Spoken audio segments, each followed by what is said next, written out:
وعلى آل سيدنا আলহামদুলিল্লাহ আলহামদুলিল্লাহ। আল্লাহ পাকের দরবারে লাখো কোটি শুকরিয়া। আল্লাহ পাক এমন একটা সময়, এমন একটা মাসে এই জায়গাতে আমাদের বেহেশতের বাগানে উপস্থিত করিয়েছেন। আল্লাহ পাকের দরবারে একবার শুকরিয়া আদায় করি, সকলে বলে আলহামদুলিল্লাহ। সময় খুব সংক্ষেপ, সেই বিশ্ব নবীর প্রতি অখণ্ড দরুদ ও সালামের নজরানা পেশ করি, সকলে বলি সাল্লাল্লাহু আলাইহি ওয়াসাল্লাম। প্রিয় ভাই সকল, আজকের আমরা এখানে বসেছি, কোন নবীর আলোচনা শুনতে বসেছি এটা আমাদের মাথায় রাখতে হবে, এটা আমাদের ভাবতে হবে যে নবীকে তৈরি না করিলে আসমান জমিন কুল কায়নাত আমার আল্লাহ কিছু বানাতেন না। কোন নবীর আলোচনা শুনতে বসেছি?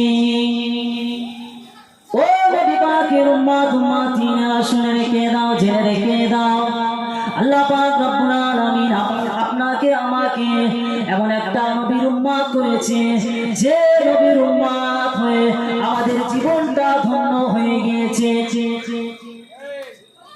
আল্লাহ পাক রব্বুল আলামিন হাবিবকে জানিয়েছে, ও হাবিবে প্যারা, তোমার উম্মত উম্মতিদেরকে জানিয়ে দাও, তুমি তাদেরকে বলে দাও, ও আমার হাবিব তাদেরকে জানিয়ে দাও, আমি তোমাকে যদি না সৃষ্টি করতাম, আমি আসমান বানাতাম না, আমি জমিন বানাতাম না, আমি আল্লাহ পাক কিছু সৃষ্টি করতাম না। তোমার উম্মতকে জানিয়ে দাও, ও আমার হাবিবে প্যারা, তারা যেন তোমাকে ভালোবাসে, তোমাকে যেন অনুসরণ করে। আমি আল্লাহ পাক কোরআন পাকে জানিয়ে দিয়েছি, কুনতুম তুহিব্বুনাল্লাহ ফাত্তাবিউনি ইউহিব্বুকুমুল্লাহ ওয়া ইয়াগফিরু লাকুম যুনুবাকুম ওয়াল্লাহু গফুরুর রহিম। হাবিব, তুমি তোমার উম্মতকে বলে দাও, আমাকে ভালোবাসার আগে তোমাকে যেন ভালোবাসি। সেই রাসূলের উম্মত হয়েছি যে নবীকে না ভালোবাসলে আল্লাহকে পাওয়া যাবে না।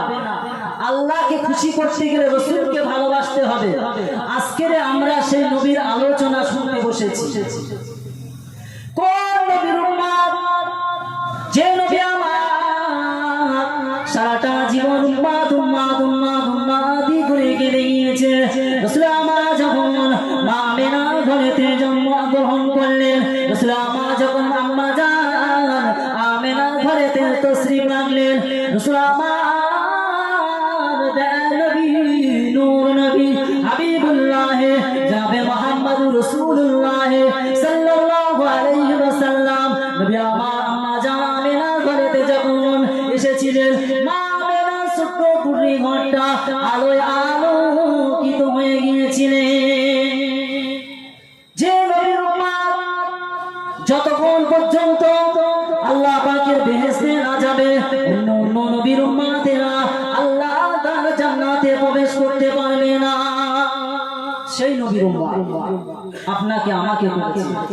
আল্লাহর নবী পয়গম্বর আলাইহিস সালামরা তারা আল্লাহর কাছে আরজু করেছিলেন, আল্লাহ আপনি যদি আমাদের নবী না করে, পয়গম্বর না করে, আপনি যদি আপনার আখিরি নবীর উম্মত করতেন, আমাদের জীবনটা ধন্য হয়ে যাবে।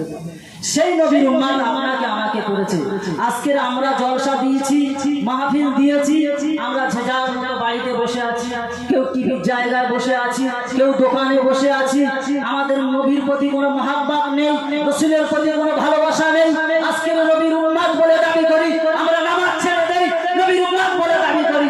মানে কি বলে, আমরা নামাজ পড়ি, আমাদের ঈমান ঠিক আছে, কিন্তু না, মুসলমান মাথায় রাখতে হবে, তুমি রাসূলের উম্মত বলে দাবি করবে আর তোমার ভিতরে ফেরাউনের মতো কালচার থাকবে। ফিরে এসো, সময় আছে, বিশ্বের জারি আছে, এখনো আল্লাহ পাকের রাস্তায় চলে আসুন। ইহদিনাস সিরাতাল মুস্তাকিমের পথের প্রতীক হয়ে যাও, আপনার নাজাত মিলে যাবে।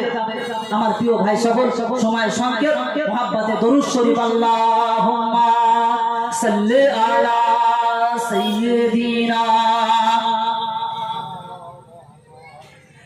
আকাশের তারাগুলো ঝিলমিলি ঝিলমিলি জ্বলছে, ডালে ডালে ফুলগুলো সরবে দুলছে, রাসূল এসেছে হাবিব এসেছে রসূল এসেছে হাবিব এসেছে আরব দেশে আমেনার কোলে মানব সেরা মানব এসেছে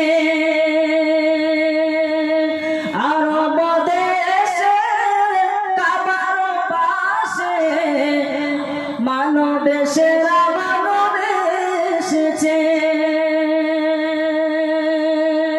ধন্য হলো সারা দুনিয়া আমিনা লালের জন্য রসূল এসেছে হাবিব এসেছে রসূল এসেছে হাবিব এসেছে নবী এসেছে রসূল এসেছে রসূল এসেছে হাবিব এসেছে আল্লাহুম্মা সাল্লি